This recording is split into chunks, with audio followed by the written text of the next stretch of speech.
Testing.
Good evening. Today is Monday, August 14th, 2023, and we're at the Green Ladle.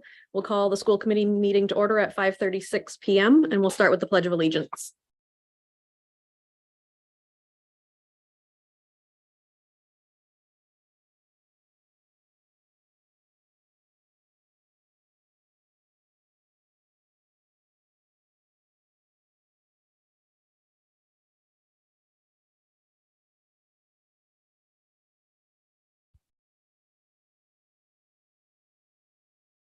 We'll start committee member introductions with Councilor Scott. Linda Scott, Lewiston City Council Representative. Paul Beaupelin, Ward 7 Representative. Megan Hurd, Ward 6. Elizabeth Eames, Ward 3. Janet Bowden, Ward 2. Bruce Damon, Ward 1. Megan Parks at large. Jake Langley, Superintendent. Karen Paquette, Assistant Superintendent. And member Medina is excused tonight and member Whitlow is just running a little bit late. Agenda item number 3 is the consent agenda. Are there any items on the consent agenda that members would like set aside? Seeing none, the consent agenda is adopted. Public input. Members of the public may address the school committee for up to 3 minutes on non-agenda items now and on agenda items later. Comments that pertain to staff, personnel matters, or a student issue should be directed to the superintendent or the appropriate staff member of Lewiston Public Schools. Public comments shall be directed to the school committee and be brief, not repetitive, and related to the matter at hand. Before starting, please state your name, address, and affiliation to Lewiston Public Schools. Are there any members of the public that would like to speak? Seeing none, we will move on. Agenda item number 5 is the report from our student reps, who are obviously not here. Agenda item number 6 is to recognize Lewiston Public Schools staff. So if I could ask Alyssa Roman to go up to the podium. This is a very, very busy time of year for Alyssa, who's the director of our nutrition and transportation for the district. So every bus route, every meal, every menu crosses her desk. Well, not actually crosses, the planning of those things cross her desk, not the actual food and buses. But Alyssa informed me last week, and she could share more detail, but Alyssa's been a lead for the state for nutrition efforts and transportation efforts, not just in Maine, but also on a national level. And so she's been attending a lot of things and providing input on a lot of things. But she informed me last week that she was nominated for and selected as Nutrition Director of the Year. So we want to take a moment to formally recognize her and say thank you for all the work you do. And getting that recognition it's a big deal. But being in charge of a district of this size is quite a task, and she does a lot of good work. So we wanted to publicly thank her for everything.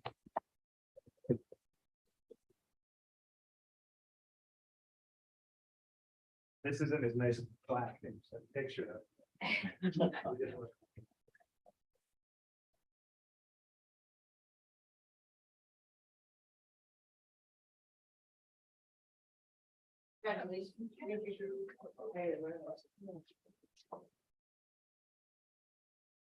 So briefly, I was selected, I'm actually the current president of the Maine School Nutrition Association for the state of Maine.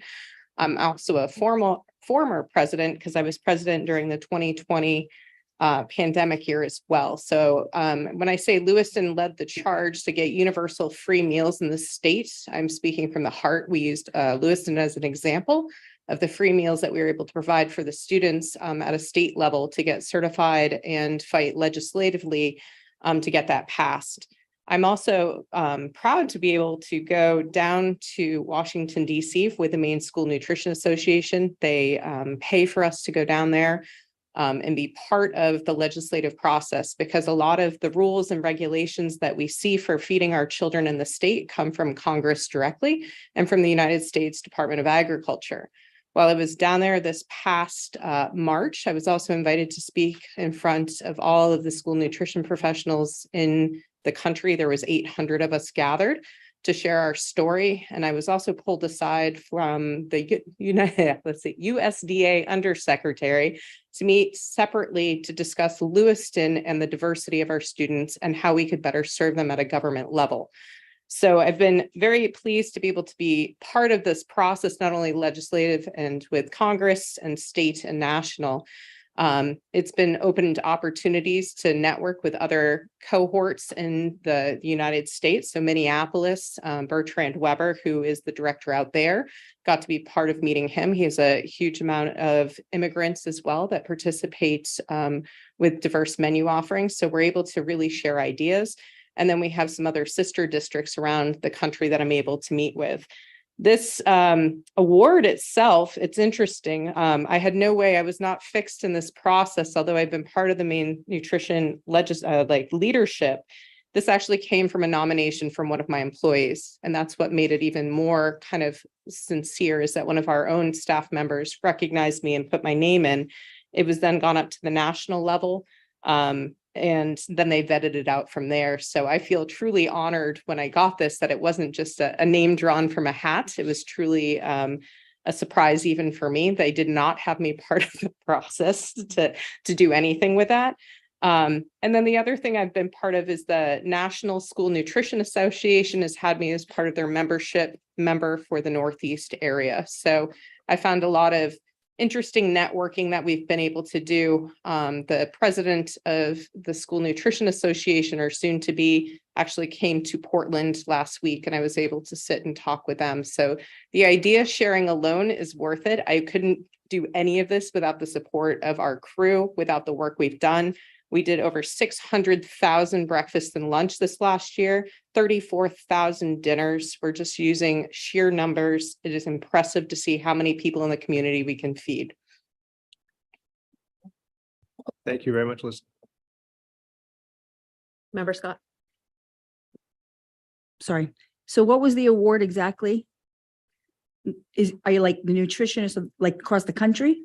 So this particular award, each state does an award for their director of the year, and then manager employee of the year. So this one's for the director of the year for the 22-23 school year for Maine School Nutrition Association. Okay, excellent. Yeah. Thank you. Thank you very much. So we don't have the newspaper, as I see. She's not here. Is she here? Oh, I'm sorry. I did not realize. Great. Because I think this is something that's like press release worthy. This is kind of a big deal, and I congratulate you. This is an amazing thing for Lewiston, the work that you've done, and I think it should be recognized in a much larger scale than what we're just having here. So I'm going to mention it tomorrow night at the city council meeting as well. So thank you very much for what you've done. Thank you. I appreciate it. It's very impressive, and we're lucky to have you. Thank you and congratulations. Thank you. Agenda item number 7 is to receive a presentation on evaluating international transcripts, standard operating procedures. So we have Rachel Moore, who's the Student Services Director, and also Liza McElmore, who is our ELL or Multilingual Office Director.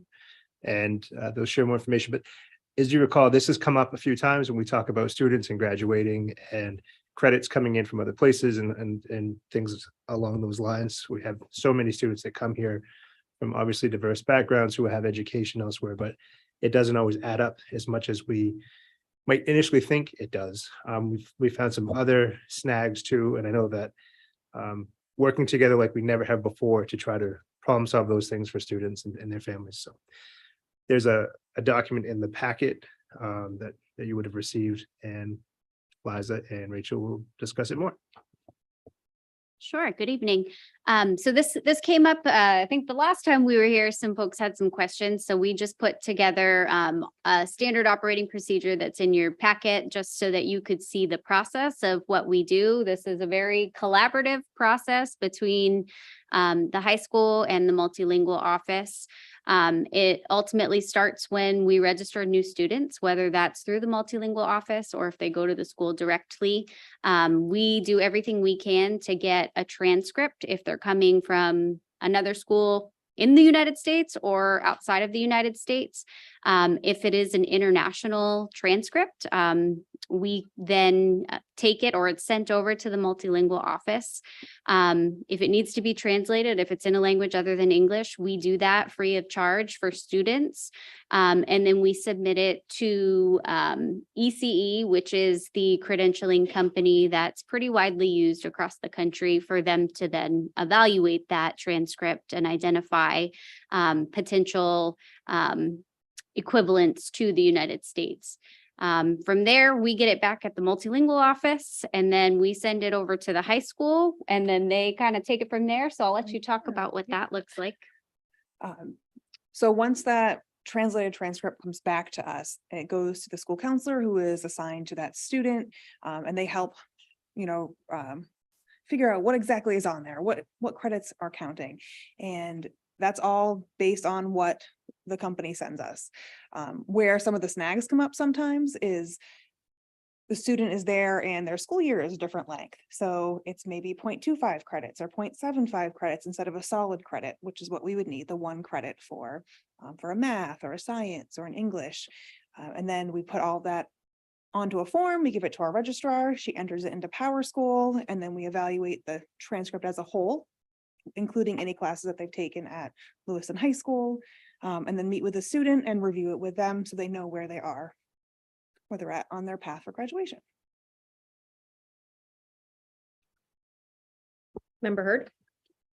Thank you. So for these students who have like a 0.25 or 0.75 or 0.50, is there a test or something that we can give them to show that they understand and like learn? Because I mean, just because they got like a 2.5 or 0.50 from wherever they came before, they obviously, I mean, we hope that they understand it. What's the point of making them take it again just to get the rest of that like credit?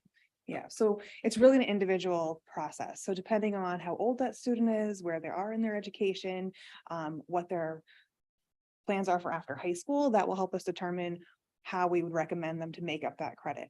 If it was like we have the 0.75 of a math, we might use our online program and they just do, a quarter credit's worth of work in order to make that equal out, instead of taking an entire class and maybe putting them behind somewhere else in their schedule. Member Eames? Thanks. So this goes to the multilingual office, even if it was an English medium school? Yes. Okay. Yep. And that's Any just because you know international how to do it? Yeah. Okay. Yeah, we're set up with the company to do that process. So we just funnel everything, even if it doesn't need translation, we funnel it through our office just for consistency. Okay. And I was just wondering if there were any systematic disadvantages that you found. I think the biggest disadvantage is what Rachel mentioned with the differences in the length of time of the school year. If students are only, if the international school year is only for half a year, but that country counts as a whole year and it's only recognized as 0.5 here, that makes it a challenge. I like the idea of giving an exam to just assess, because if you're very efficient with your teaching, as in Finland or somewhere like that, maybe half a year's enough to get calculus. Yeah. And I don't know if you recognize any other challenges on your end. I think sometimes actually getting that transcript from the school that they were at Mhm. before. There's many barriers to that. Mhm. I've helped students call from my office and, over to their school in a different Mhm. country, or to family members trying to say, hey, could you go over there and actually pick it up and mail it to me or fax it to me? I've Yeah. had kids have pictures of transcripts sent, they had the one original and the school was closed. And so Yeah. we've been able to work with them. Yeah. We try and really meet them where they're at and do the best thing for them. I know one challenge that's come up is if a family has left the country for whatever reason, Mhm. but did not finish paying their tuition bill, Yeah, they won't send. they won't release the transcript. So we actually had that this year at the high school. Mhm. Try to navigate that, but again, you have a student that is showing academic progress here. We have no transcript to know what credits they've earned. I just hope that the attitude is pro-student, trying to help them rather than keep up the barriers. Absolutely. Thank you. Have there been situations where middle school or high school kids have come in and aren't able to access the previous education documentation? And what do you do in that situation? So that's when we would really fill up their schedule as much as they can, try and find other ways to earn credits. So maybe that would be some kind of a internship. Maybe they take a Lewiston Academy class in the evening, do something in the summer. We really try and cater it to them, but while meeting those requirements. I do know on occasion it's happened where a student, let's say, in their junior year, get a B in English. And then their senior year, they're on pace in an advanced class to get an A. We take a hard look at, is this student already demonstrating that freshman and sophomore level? And the principal actually has the authority to sign off on that to an extent. We've had say small groupings of folks look over student work to see if it would have met criteria from other grades. So they can authenticate issuing the credits. But those kinds of processes are already there as options for students who we can't find the stuff or get it. Good, so as long as they can demonstrate that they have that knowledge, there's accommodations. That's good. That's what I And wanted. sometimes the students who can't access their transcripts, their English is at a level where they really want to be in school practicing actively. So they're okay maybe staying for that 5th year in order to earn all those credits that they need, because they like being in school and they want to be around their peers and improve their English skills. Member Scott? I would just like to say that I appreciate that it's so individual to the student. I think that is the key right there, to make sure that each one is looked at individually and that all those processes are put in place individually, because there's so many different scenarios. So thank you for the work. Thank you. Agenda item number 8 is to receive and potentially vote on the revised school committee meeting schedule for 23-24. So you have actually already approved this, but member Beauplan noticed a couple of discrepancies. He found one, I think the date was actually a Tuesday and we meet on Mondays. And then there was, Cheryl actually went back in because of Paul noticing it and found another date, and maybe it was June or July. And we were trying to see if it was a leap year, which it is. So there's different things at play. But just because there are changes, we did think it should come back to you for an approval, but just, so there's no substantive changes other than accuracy of the date where we said, was it the 9th, but it's actually the 8th or something to that effect. Is there a motion? Or are there any questions? So moved. Is there a second? Second by member Scott. Any discussion? All in favor? It's unanimous. Agenda item number 9 is to review and potentially vote on the student handbooks for the 23-24 school year. So you received the student handbooks from all of our schools to review. I'm sure you read every single page. Good, I'm glad, I hope so. So you voted in favor of adding a policy to our policy manual that required schools to have those handbooks come to you before those being published. So they have made all of the changes, and if you approve those tonight, they will be sent to our company that does the translations for us, and we'll have those all taken care of and updated and ready for the beginning of the school year. There isn't really any big changes other than a couple of the policies were added, some names were changed in the handbooks. Member Scott? Thank you. So I did read them all. But I am not a grammar person, so I did not check for any of that. So I just to ensure that, make sure somebody goes through and make sure that all the I's are, and T's are crossed and all of that. But I appreciate all the work. Thank you. Member Eames? I too read them, and I am a grammar person, and somebody does need to go through these if they're a grammar person, because every single one of them had problems. Number one. Number two, they've got some old policies that we've changed that I think they just turned over from a few years ago without changing, such as the one that sticks in my mind is the dress code one, where some of the schools have the very old dress code in them. So work on that. And then there's a couple of places, actually maybe all of them, that say last year in 2015 this and this went in, and it's like that 2015 wasn't last year, so maybe that's another one that could be updated or tweaked. And there are other things too, but that's the kind of thing that you should look for before you publish them. You can send them out for translation probably, but the publishing part should wait until somebody goes through. I would volunteer if you need me, but I hope it's not me. Well, I was curious. I know that you often print and make some marks. Do you have markups that we could take a peek at? Great, thank you. Any other member Bowden? Thank you. I just wanted to ask, are you actually printing these and handing these to parents or students or is this all online? Because I did notice a page like where you sign off on bus behavior. And I just think it's really important that parents actually see this and read it and not just get a link that they're going to ignore. So I didn't know what you guys were doing with that this year, because I feel like we talked about this. Sorry, I turned my mic on before you were done talking. So the idea is that will be available online for folks to access, but anything that needs to be signed will be either printed or done electronically on the re-registration page.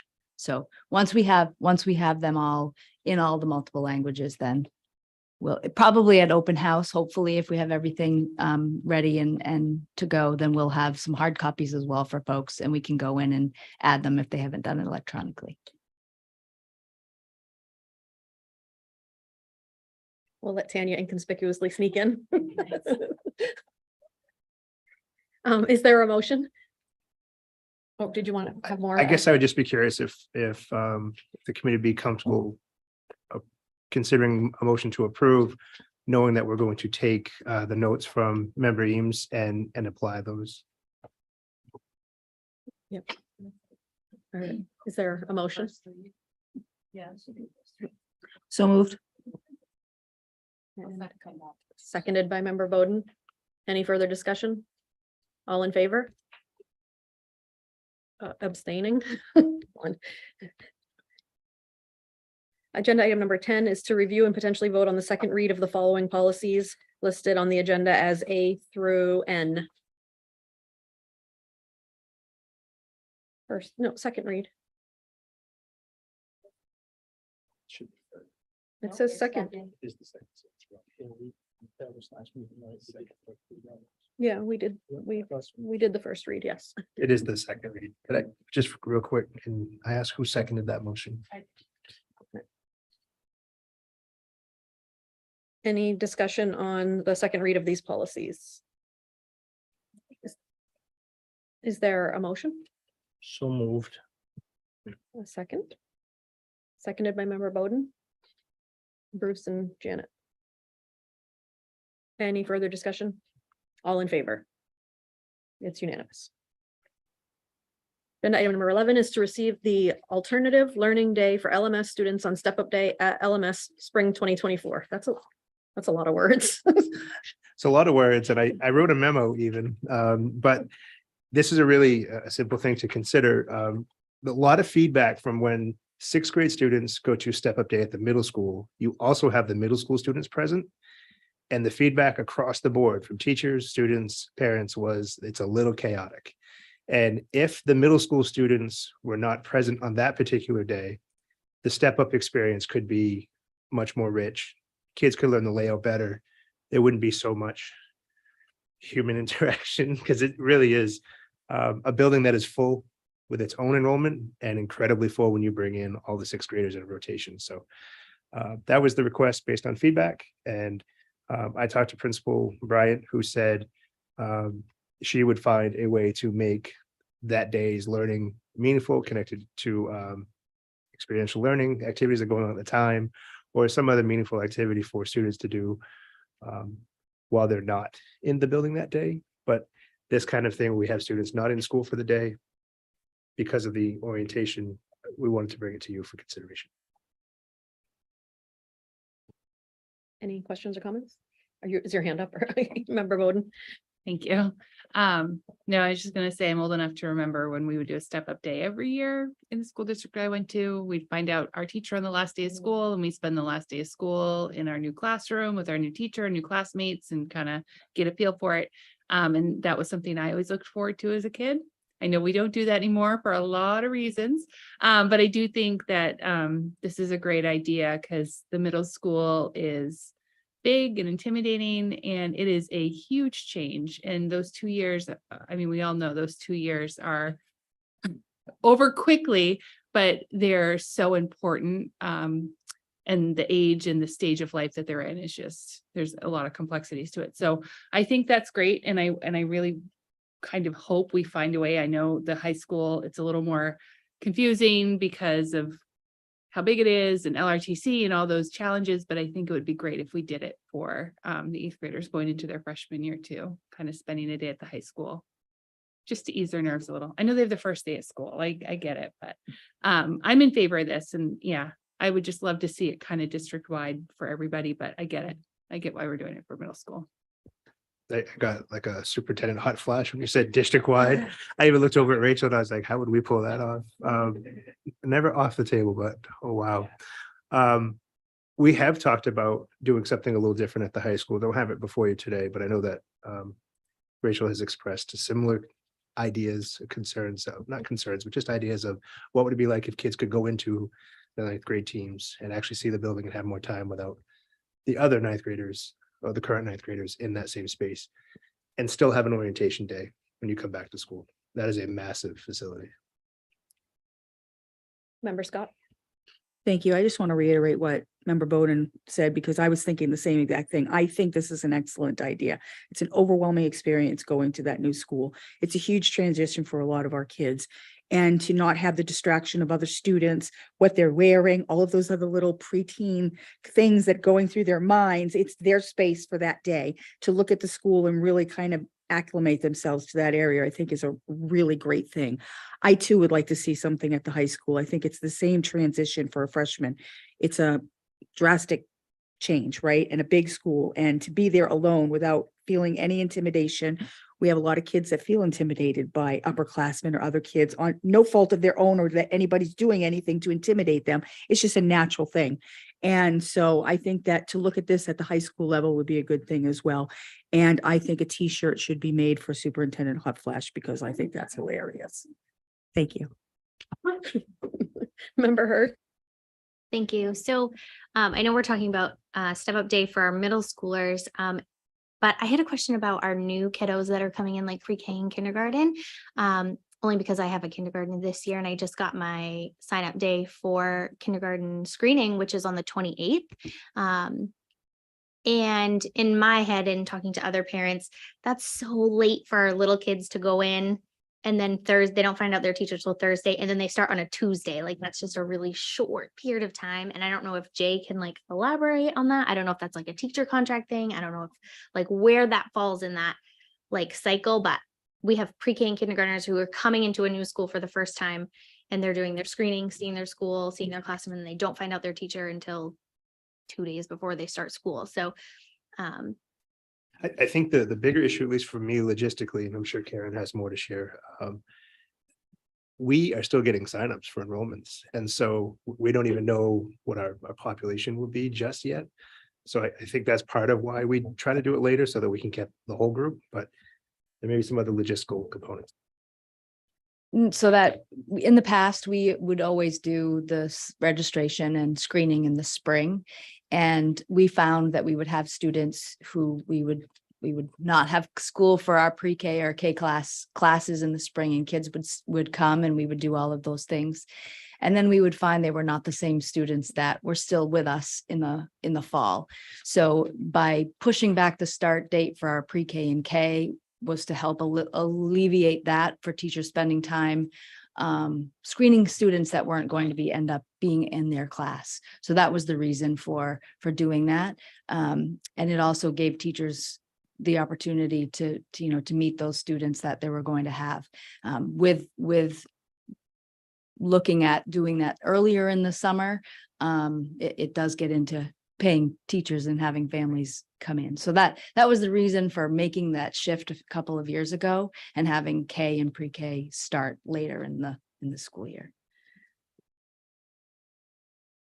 It kind of just came to me not thinking of it initially, but staff turnover. So you could have a pre-K transition to K, meet their teacher, be excited all summer and find out that that person's in a different role or has left the district or but I hear you saying about that kind of short turnaround. But also kids don't have the same sense of time that adults do. So, 5 days between when you initiate the process and see your teacher, I think actually isn't so awful for a 4-year-old or a 5-year-old. So anyway, yeah. Is there any further discussion or motion? Oh, we're receiving information. Never mind. There is no motion. So I didn't put a motion on it, but I did want to make sure that there was some consensus around the table that this would be okay. I feel like that's what I'm hearing. Agenda item number 13 is to receive the Maine School Management Association proposed resolution packet and select a delegate to attend. Oh, I skipped 12. To receive information on the LPS Learning Academies Grant and Reflections Summer of 2023. Sorry. So I paired these two things together as part of the pathway effort. We've talked about students who really struggled during the pandemic and they're way behind in credits, or at least some behind in credits, and working closely between Next Step, the high school, and also with Tree Street, trying to create different learning experiences that are more inquiry or interest-based. And we called them academies, but they broke them out into these pieces and then worked with the high school staff to see what standards could be met in these different ways. But it was also catered to what standards does a student need to achieve certain credits. And so they found that this summer that worked pretty well. This is separate from summer school, a different kind of learning experience. So we did that again, trying to get kids up to speed as we approach years 3 and 4 out of the pandemic, with students who were in high school that are very, I'd say, credit deficient at this time. We also, one of the grants we told you about, I don't even know back when, it might have been like March, that we had applied for this innovative instruction and tutoring grant. Well, we found out a week or so ago that we had been awarded the grant. We don't have all the details yet, but one of the things that they have said in the award is that this academy's approach is something that they're very supportive of. And so we wanted to put it before you as an opportunity for us to focus on middle school age students and having them prepared for high school, because they are also deficient, but we're not chasing it the same way with them because they don't have credits to move on. But we've also at these tables talked about different approaches for students who are struggling in the academic setting. And so what we'd like to do is create these academies as part of a middle school schedule, instead of pulling students out of the middle school as part of their schedule, to have these academy experiences that would last about a trimester and just reflect on the effectiveness of them. So students would still stay connected to the middle school. They would have these specific interventions that would be interest-based, and try these academies with the grant. Member Bowden? Thank you. I guess I have a couple questions. First, with these academies, are they for every student, or are you just looking to take students that are struggling and place them in the academy classes? So I envision more of these struggling students as an opportunity to not just gain academically, but gain in approach to school, and trying to find that actualized piece for students, that thing that grabs them and tries to initiate them in their engagement with school, to say, it's really about you and not about the system or the structure, and trying to motivate students toward seeing that light for themselves. So I do think it would be more of the struggling student. I don't think other students would be denied as long as we're within the numbers. So we think we can do about 25 students at a time. So you're talking about 75 for the year. But we want to get the first trimester running and reflect on it, see how it's going. We may come back with iterations of it, but that was the model that we were looking at. So we would be looking at more students who are disengaged in the current setting, Okay. but not students that are just I don't want to stereotype, I guess. We might have students that disengage in a bell structure, not realizing that these years are really important for your success in high school. We want to make sure they have something in that gap in between. So it's good. I guess my next question is, I love grants. I love the free money. Once the money runs out, is this something that we're gonna have to pick up on a budget? Or is this, they're gonna give us this money, that's it? But how do we continue on? I guess my question is, if this is it and we started out and it's great and it's working great, then what do we do? So a couple of things. So sustainability wise, let's say 1-year grant, and there's some money, but it's not an exorbitant amount. And so what I think it will help us do to get off the ground is we're going to actually grab up some next step middle school teaching staff. So still having the impact at the middle school, shifting their programming some. So we already have the resource locally.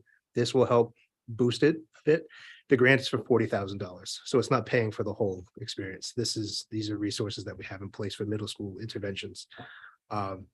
1 year, and then that's it. At least for this particular grant, we can always explore other funds and try to support it. But this would be the only time with those dollars to do this experience. But if from a reflective place, we can bring back good data and input from students that are going through this, it's the kind of thing that there's lots of grant money out there to do these kinds of activities. But it could also be the kind of thing, I don't want to mislead you, that we say this is really working for some of our most vulnerable kids and we want to sustain it. So it could be an ask, but it wouldn't be for the next 12 months. Any other questions or comments? If I could just add, there's no provision in the grant to continue it once the grant is done, which has often been the problem with the bigger grants, that you have to find a way to continue it. This does not have that clause. Member Eames? Just curious how you would measure success. I mean, what would be the way that we would find out that these 75 kids had a market change? That's a great question. In the grant, the way we wrote it was to use comparative data to look at, so how was the student, let's say they're in 7th grade doing this, or 8th grade, we would look at the prior year or year's data of attendance, academic record, and then compare it to what happens when they're in the setting and when they return to the middle school full-time without this other class that occurs. I do want to make a note, it's very important that we're also working on transportation for this, because we're looking at these classes not happening on the middle school site, but at Next Step. So they're good on Next Step for their class, that block of time, and then they go back to the middle school. Or be dismissed depending on how it fits in the schedule. But we are working on those logistics. I just want you to be fully aware of that. And this does not require a vote either. Member Damon? Jake, I know that you said that part of this was a reflection of the kids trying to get caught up after the pandemic. So, I mean, the fact that it doesn't continue, we're hopeful that some of this delay from the pandemic eventually is kind of taken up at the elementary level, right? So it might not need to continue. I think that's our hope. I also know that we have a lot of things that are a detriment to students' learning experiences, and I, trying to provide supports for our most vulnerable is something that we'll always focus on, I think. But to your point, some of the funds that are coming through are intended to be COVID relief, like part 2, not as intensive, not as big, but in areas like ours where we are really trying to do interventions and boost kids back up. There are grants out there that are still connected to the impacts of COVID. There are others around social emotional learning, getting more clinicians available in our schools for mental health services. things like that that are still out there. So there's a lot of funding that's there, but again, to your point, it's tied back to COVID impacts.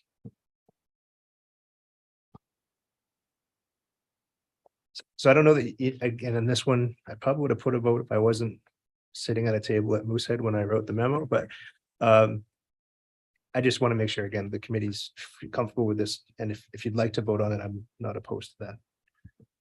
Member Scott? I think with a grant involved, there probably should be a vote where there's money involved and it's programming, there should be an official vote. So I'll make the motion that we accept this and approve the LPS Learning Academics Academies Grant and Reflections Summer 2023. Member Beauplan? I'd like to second that. Thank you. Any further discussion? All in favor?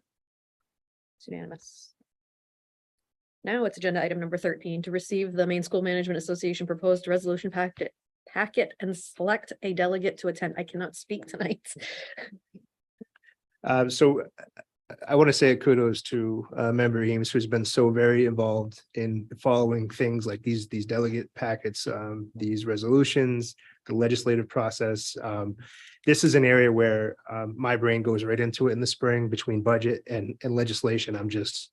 This is kind of how I live. And Member Eames was so helpful this year with, hey, did you see this, for stuff that I missed, or hearing an actual hearing that I could not sit in on because of my schedule, and sharing other details about what was discussed. I think it just helps build a fuller picture than reading proposed legislation and then thinking you've got all the details. So very helpful.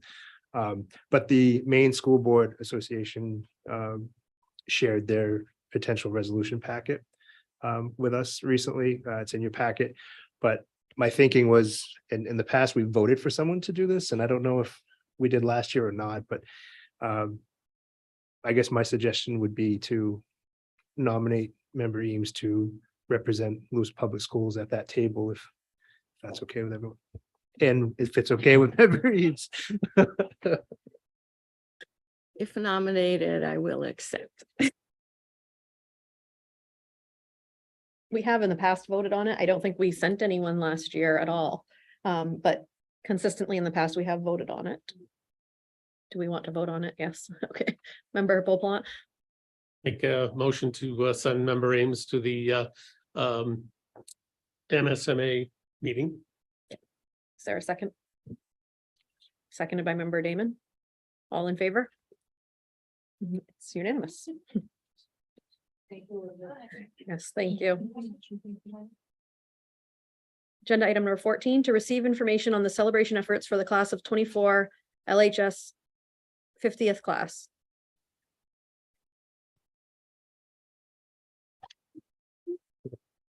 I think so much has happened since we met last. I was contacted by Joan Macri, who is a former employee and also graduate of Lewiston Public Schools, Lewiston High School. Joan has come here recently to talk about mock trial and those different experiences. I don't know, for those in the public who may not realize, Joan is one of the building blocks of education in our community. She's really been actively involved and has continued to be actively involved, very supportive. But she reached out to me with an idea of doing something around this time or in a few weeks and maybe through the fall, that this is the 50th, the class of 2024 will be the 50th graduating class from this facility.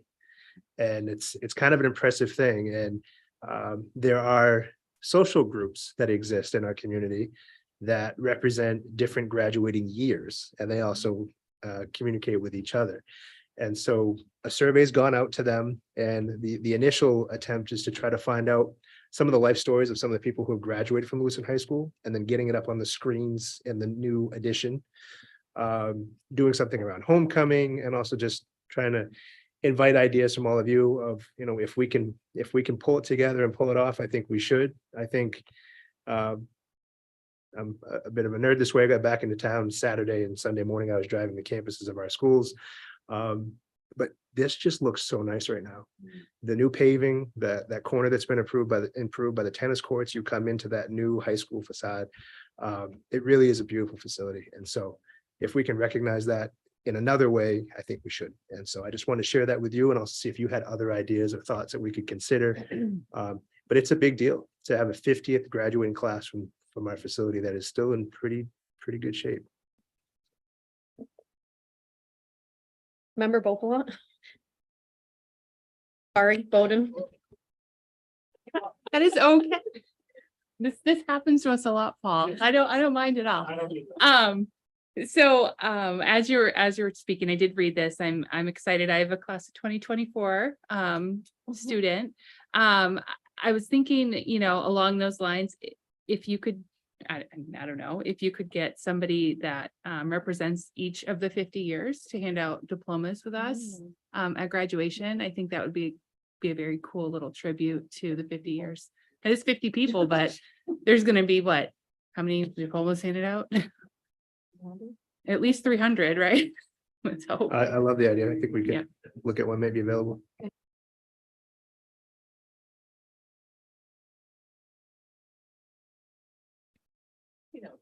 Member Damon? I'll bring this up again, Jake. Did we get Pro AV to fix those monitors? The monitors are up and running and we have people trained to use them. All right. It only took 2 years. All right, but we got them. Very good. Thank you. Member Scott? Thank you. I think this is a phenomenal idea and I will not be elected next year, but I would gladly volunteer to be the class of 86 representative for handing out diplomas. I think this is wonderful. I mean, I can't believe 50 years and I think about the differences and the changes that have happened and the number of folks that I know that have graduated in that time and the careers that they have. The folks that I know in my own class, the class of 86, the class of 85, 86, and 87 have a Facebook group. And we talk really on a regular basis and everybody knows pretty much what everybody else is doing. I mean, we have somebody that's a CEO at Starbucks. We have somebody that is a world-class antiques bookseller. This is these most incredible things that people are doing. So, we have a class member that is working in Oslo, Norway for a huge petroleum country. It's just like, if we could have those conversations and it's not just those 3 classes, we think about all of that. There's some significant things that folks have done. There's a significant amount of Lewiston High School students that have become elected officials and that have gone on to become, state representatives and even further. So I think it's a great thing. And I think we really should recognize all of that if we can. Thank you. Member Whitlow?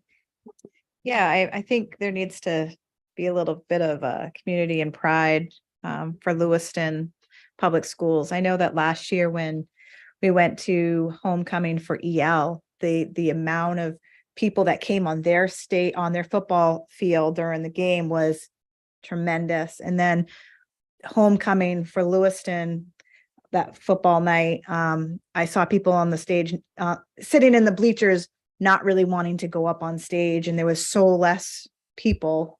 So I think somehow we need to bring that pride back. Definitely. There's no vote on this, but it seems like everybody's in agreement. Oh, member. If there's some sort of committee or something that's created to work on this, I'd love to be a part of it.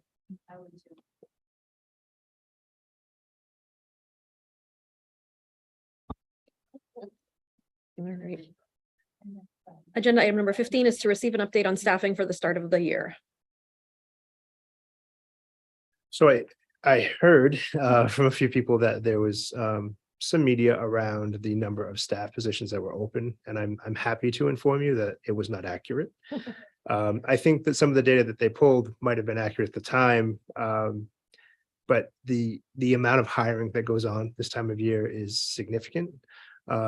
Actually, Karen and I were joking earlier today that we met with Jay from the LEA about it feels like every 3 minutes we're going in to see a new nomination form and reading through them and improving them. So we still have some shortage areas.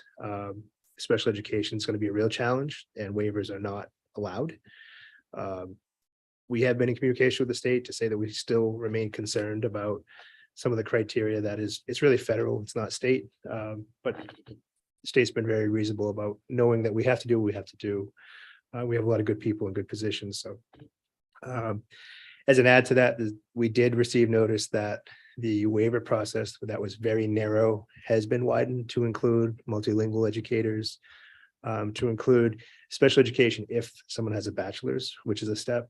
And we continue to work with, Susanna Galan, our HR director, shared today with staff a survey of classes that we have already set up that are available, that put people on track for their certification. So we're still working that apprenticeship angle and that class module angle to get people to certification. We don't want less than qualified staff in the long run, but there are going to be some spots where we have to do some things with uncertified staff. It's permissible by law, but it's a reach in some cases, and we just the labor market for teachers is incredibly short. Member Bopola. Thank you. Two questions, Shake. First of all, how did the job fair go? The job fair was excellent. They had around 80 guests. Of those guests, 20 or so were offered positions on the spot. Still doing some background checks and things, but those are starting to move through. And Bill, do you have any notes that you want to share specifically to the job fair? Or it was very successful. And I was actually pretty nervous because it wasn't a great weather day.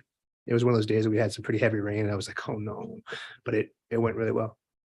The only thing I want to add is it was pretty much through our whole organization that we found people that day. So whether it be support staff and teachers, we found people, and we also found people who may have come in to seek one thing and were eligible for another thing. So maybe somebody looking to be an ed tech, after looking at their resume, realizing, you know what, maybe you're a little closer to teaching than you actually think. So overall, it was a pretty successful day, especially with the weather. Thank you. Second question, do we know the situation with Hudson Bus and their drivers?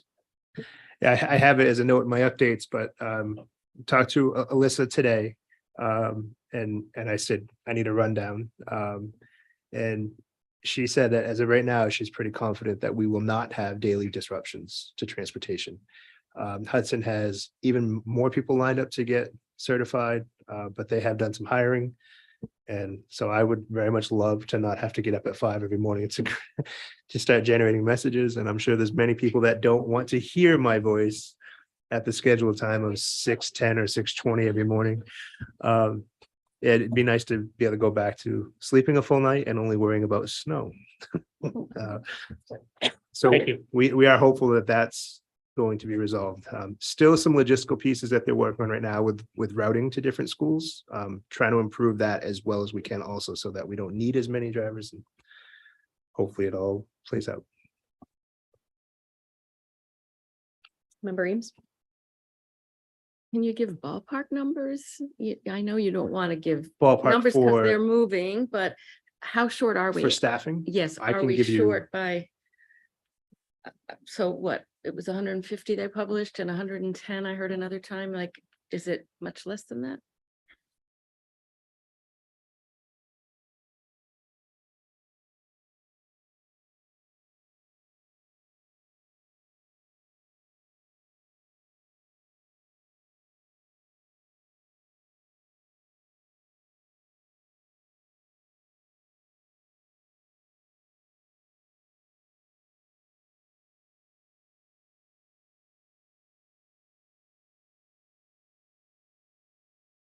So it's less than this because we've probably had another 20 hires since then.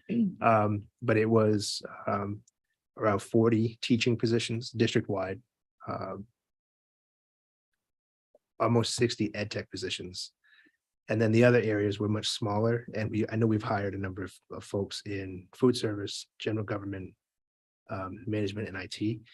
And so it's trending the right way. I couldn't tell you what this afternoon's number is versus later last week or even this morning because of the nominations that have come in. Still a number to be very thoughtful about. I don't want to sugarcoat anything. There are labor concerns for sure. Any further questions or comments? All right, thank you. Agenda item number 16 is a report from the school committee chair. This kind of crosses over with community announcements. But I wanted to remind everyone that this Thursday, the 14th, at Longley the store next door is having a backpack event for all of the schools in the district.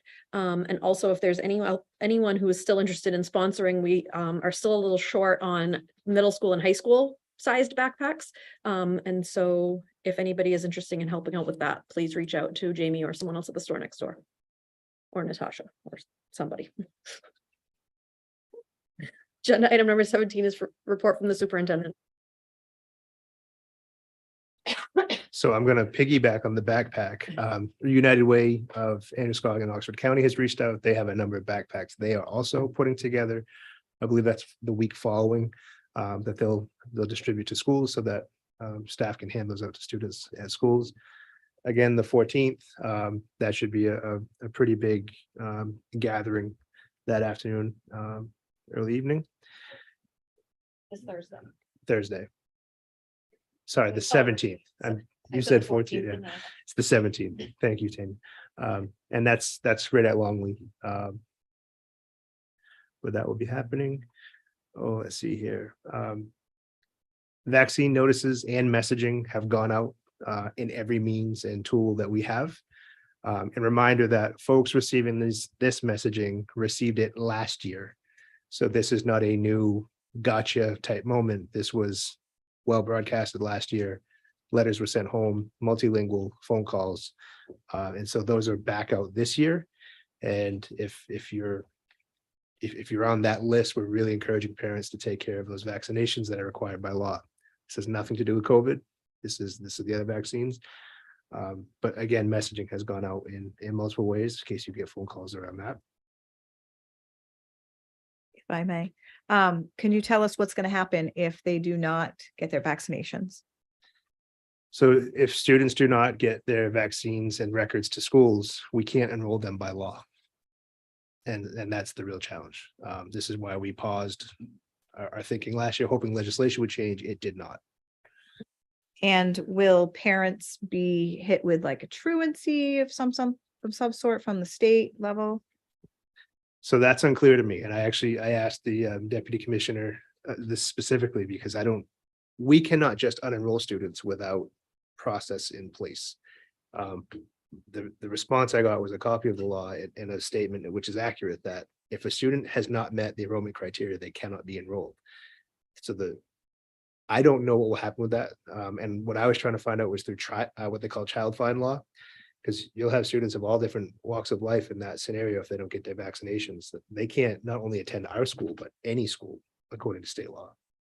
So I don't have that answer, but ironically, if they're not enrolled, they're not our truancy or our truant student, but realistically, they're our student. And so we're going to have something in place. We did reach out to both St. Mary's and Central Maine, and they are willing to take folks in. We gave them a rough idea of some numbers. And so they projecting as best they can to make sure they have supply to vaccinate students. But again, I can't share the medical records with them, so they know specifically who needs what, but they have an idea on numbers. And B Street's willing to create a schedule for people to come into there and do what they need to do. So there's some options, and we've tried to coordinate that to stay ahead of it. But ultimately, the message going out to parents is if you've received that message, as school begins, we're not able to enroll your student if they don't have that paperwork in. It's not just the vaccine, it's the paperwork.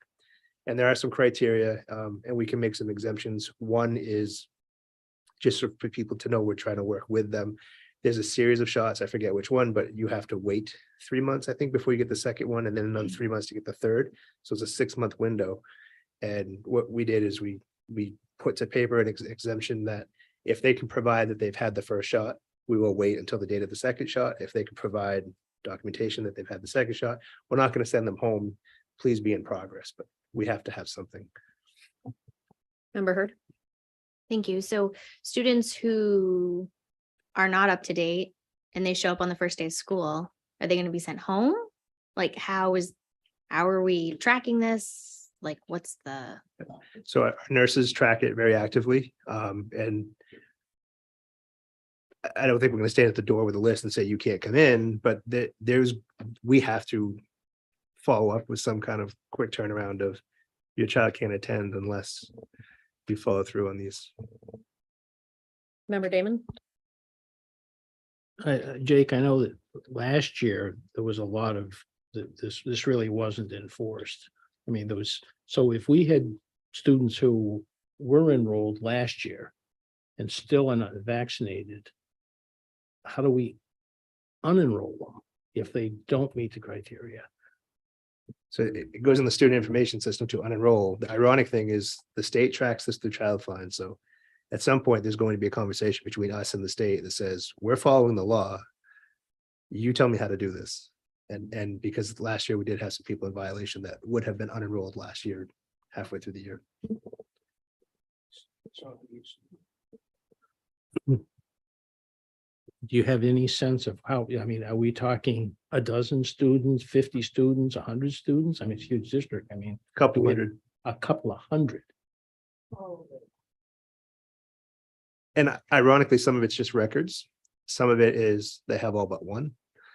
Some of it is the parents are choosing not to vaccinate. And I appreciate that, but we still have to follow the law. But we're talking about 200 students district-wide. Member Eames? When I did read these handbooks, there was stuff in there, if I remember. One of them, I think, said 90 days. You have 90 days. So if you're new to the district, you have a Oh, window. Okay, that was it. Yeah, but if okay. you're not new to the district, there is no real window. I mean, we're going to be Okay. understanding of people in progress, but Okay, so new students, either new to the district or brand new K students have the 90 days, but everyone else, you can't not have them when you walk through the door. I think we're gonna have to figure this out sooner rather than later. You know, policy committee or the whole committee, certainly the administrators, this can't just not be decided. so I mean, it's law that we dragged our feet on, to be honest, pretty heavily, because there was some momentum that it might shift at the state level, but it just didn't. Will they take it up again in January? I don't know. But yeah, it's going to be a challenge for some. Member Hurd? Thank you. So I hate to say this because I feel like the schools are taking on more and more responsibilities when it comes to everything, but unfortunately in our community, I know you talked to Central Maine and St. Mary's. Unfortunately, in our community, our pediatric pool of pediatricians or FNPs or whatever is very small. I know personal experience trying to get an appointment for myself or my children, they're saying like February or March. So again, I hate to say like it falls back on us to take the responsibility because I feel like we're always taking responsibility for all of the things, but the state might, I mean, this is a conversation that we may need to have with the state that says, hey, listen, like, we just don't have the capacity. Like, unfortunately, our providers in the area are leaving to go somewhere else. Our students can't get in to get vaccinated. So like, what are you doing to also fix this problem?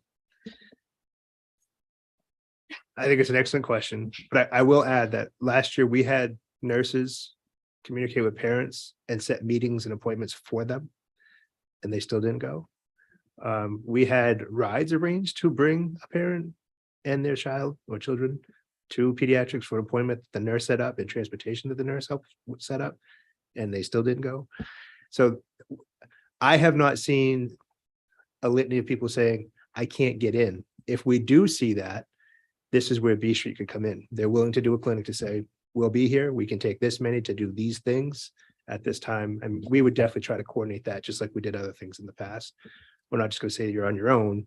But that, from what I'm hearing, it's not that they can't get in for the vaccinations. It's they haven't for whatever reason. If a student has a medical exemption, do they have to re-certify that every year? No, it should be part of the Should record. carry over from Yeah, school to school? I mean, I'm not saying there's no situations where it might be needed, but I can't think of one off the top of my head that would mean. I would consider that to be part of their medical record, as long as it's a validated medical record and Okay. not a handwritten note from a parent, which. Right. preceded.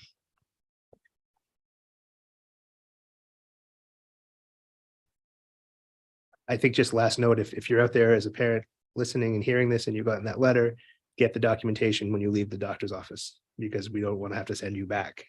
We have to have that documentation from the office. They can fax it to our schools. You can get copies and certify them and have them brought over. This is something that the doctor's offices do on a regular basis. So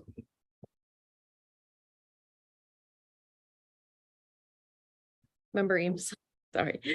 I just got onto my health links for the very first time ever this week, because for whatever reason I had to do that. And my vaccination record was in there. I didn't even know it would be. So just a tip for people, it might be there and you might not even know it. St. Mary's has My Chart, and as long as you're set up with My Chart, your vaccination record should be there also. all right, some other updates. Paving here at this facility is, I put complete, but I would say almost complete. There was a couple of hand patch areas that they had to do that the equipment doesn't just pave down. Those were not done as of this morning, but they may have been done today. Montello paving is done, the piece that they did over there. The playground updates at Montello continue to be planned. That's a Montello committee that's got different representation on it. So that's continuing to happen, and they're meeting. The roof at Dingley, I don't know if you've been by that monstrosity anytime recently. The amount of staging around the building is impressive.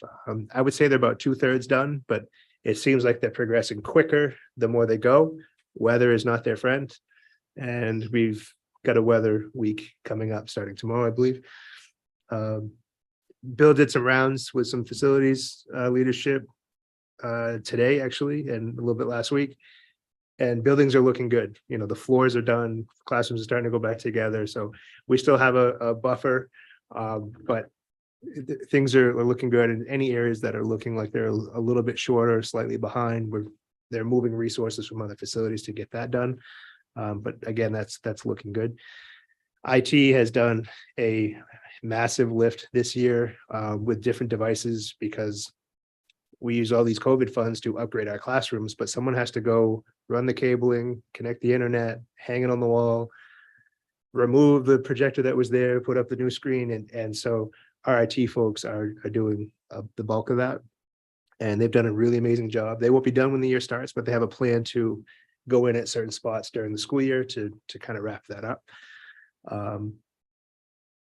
What else did I have? Oh, on the 28th of August, so our next meeting, we have, I want to say this right, is it Saida?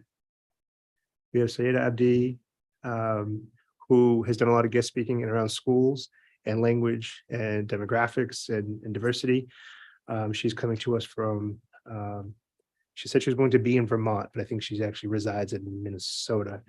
But she's been in our community to speak before, and member Eames saw her and said, we really should have her in front of our committee.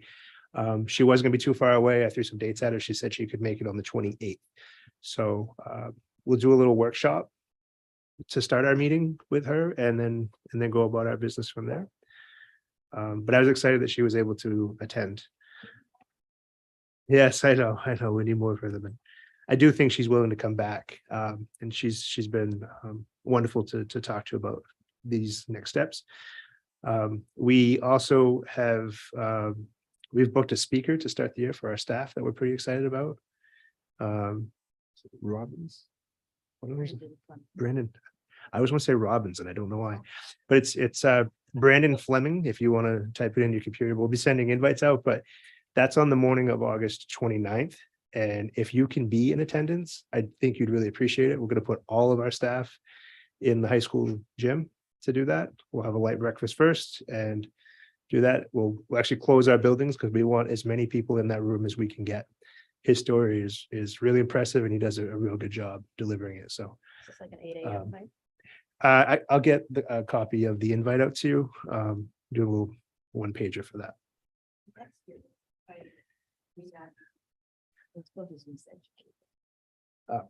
The book that he's known for is called Miseducated. And so we look forward to that presentation. And I think as far as updates go, I'm like looking at my notes.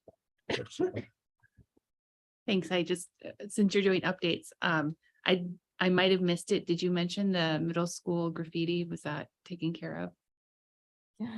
I did not mention that. That Okay. contract has been activated by way of an insurance claim Okay. and kind of looking up at Mr. Grant. I don't know if have they had a chance to get up on the tower yet to, oh, it's all done. Oh, So, yeah, okay, it's done. awesome. And then my last question was, do you have any updates as far as when parents can access Power School again? I don't off the top of my mind, but it will be in the next couple weeks for sure. High school is passing out schedules next week. 22nd, 23rd, so starting next week. And usually around that time is when parents can also jump back into Power School. They open it back up. And that's mostly for middle and high school to see their schedules.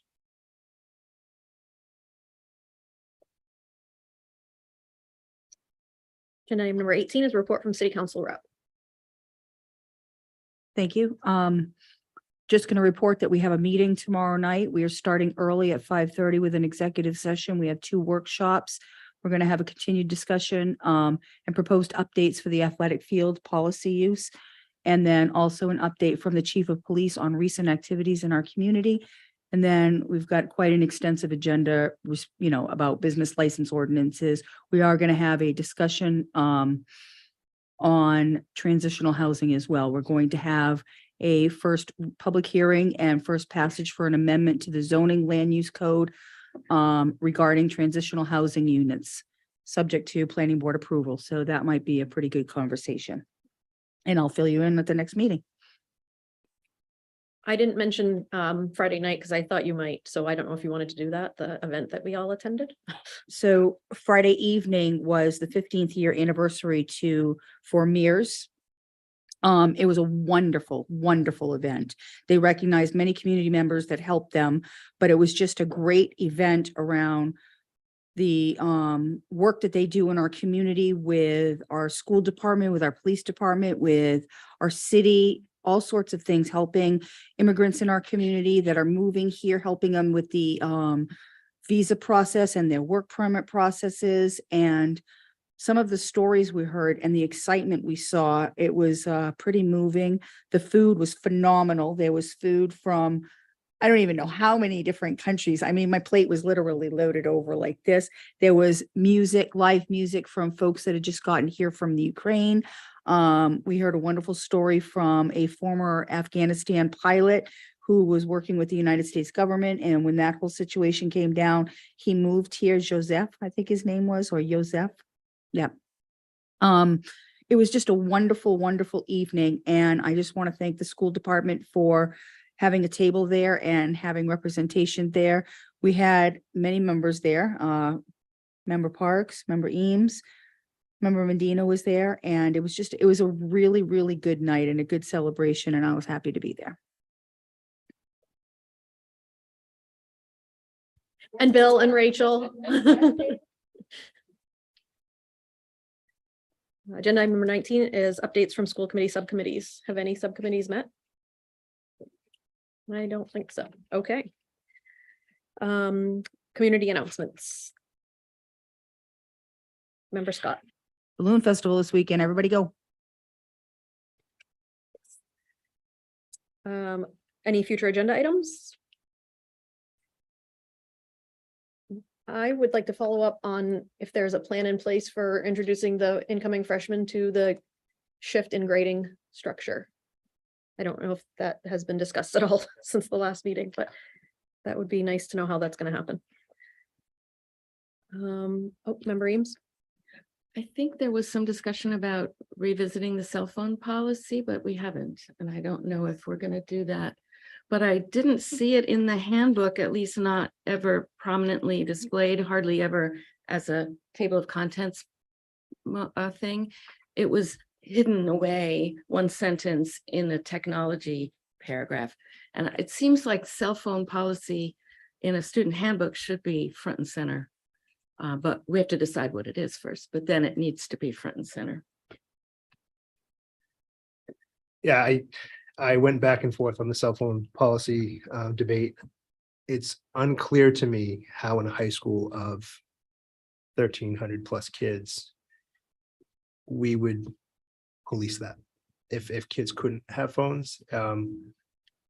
One debate was could you have one class not have their phones, and then how do you police that? But I think seniors in high school, juniors, well, any high school age student should be able to navigate the technology responsibly. And I'm hopeful that's what we can teach. But I do know that there were middle school students that said middle school was better once the phones were put away. Just don't know how we say that to 15, 16, 17, 18-year-olds. Member Eames. These are handbooks for all the grades in every school. So it seems like they should be, something should be in each of those handbooks. You're suggesting whether we keep the current policy or change it, that it's more prominent in the handbook Yes. district-wide, Yes. regardless of what the Yes, policy is. and if a prerequisite for that is to decide what it is, then we should do that soon. If that's not a prerequisite, if it's for next year, we're really working, then fine, but either way, the handbook should mention it. Noted, okay. Oh, Member Scott. Maybe this would be something that when our student rep comes in and we have some of the high school students and maybe even the youth council, let's let them look at that policy for the high school student, and that discussion, and really pay attention to what they're saying to us and where they feel this should lie. I would really welcome their, but also with the understanding that they've got to help with being responsible, right? They've got to show leadership in being responsible on how to use the phone properly in the schools. But also, I mean, they are high school students. So let's open that a little broader, I think would be a good idea. Member Bowden. Speaking of student reps, I guess a future agenda item, thank you. That's kind of hurting my ears. Did we come up with a process on deciding who our student reps are going to be this time around? And were we able to like nail down, like they could get like half a credit for doing this? Was there any, I guess that could be a future agenda item we could talk about our process. Is last year's junior rep automatically the senior rep like we've done in the past, or? We will invite her. I think she's one of the students, she's so busy. I think that she would say respectfully, I think that she would decline. But I don't mean that to disregard her or how busy she is. But we do want that sound like a new student rep process. And so I was thinking once school gets going and the House of Reps gets established, that would be a good time to look at that. Agenda item number 22 is to enter into executive session on a legal matter in accordance with 1 MRSA 4056E. Is there a motion? So moved. Second. Seconded by. Okay, all in favor?